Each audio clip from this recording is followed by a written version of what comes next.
Hello, my name is Scott Ryan, and I am a therapist at Children's Hospital of Orange County with the Intensive Outpatient Program. In previous videos, I have taught you how to use the skill of distraction. In this video, I want us to troubleshoot what may be going wrong and how you can respond differently to make this skill even more effective for yourself. One question is, how do I know if the distraction worked?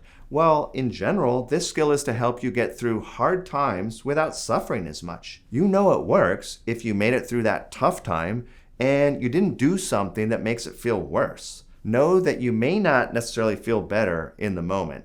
This skill doesn't solve our problems. It actually just helps us to get through tough times more smoothly. So, if you got out of the problem without overreacting or having really big emotions, good for you. We might still have a problem to solve, but you tackled the first challenge of being in control of your emotions. So, let's talk about a few of the issues that can go wrong. Maybe you think it is not really helping anything. Typically, if you are using distraction appropriately, you may find that some of the activities you engage in, such as being on social media or electronic devices, may not be distracting enough. My rule of thumb is that if you can do the activity while still thinking about the situation or the thing that caused you to have big emotions, then that activity is not distracting enough for you in the moment. You've got to go big or go home.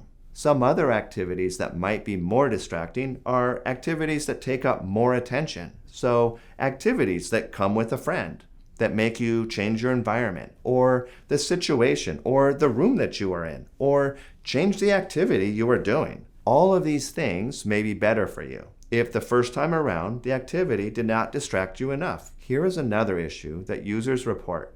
Sometimes the adults get mad at me. There are several reasons for that. Here you are trying to be skillful and you are actually getting punished or upsetting parents, adults in your life, and that does not feel super good. Well, one way to avoid that when you are near adults, whether they be parents or teachers or others, is letting them know, I am practicing a coping skill right now.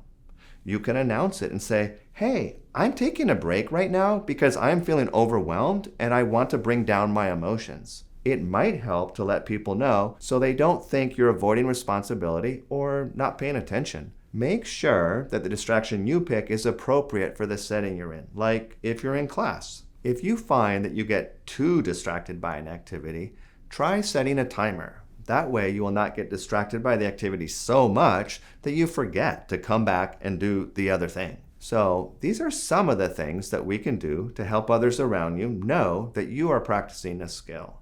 Another troubleshooting issue is that things are actually getting worse. Well, here's the issue. As mentioned before in other videos, we are only using these distraction skills for the short term, for really big emotions. If we are using distracting skills all the time, we actually never solve the problems. We do not necessarily make ourselves feel better, and we may feel worse. So we only want to use this skill when we have really big emotions, and we are likely not to act as effectively. Then, when we feel a little bit more calm, we can go ahead and fix the problem so that we're not in this problem again in the future. All these skills are designed to help you feel better about your life and suffer less during times of stress.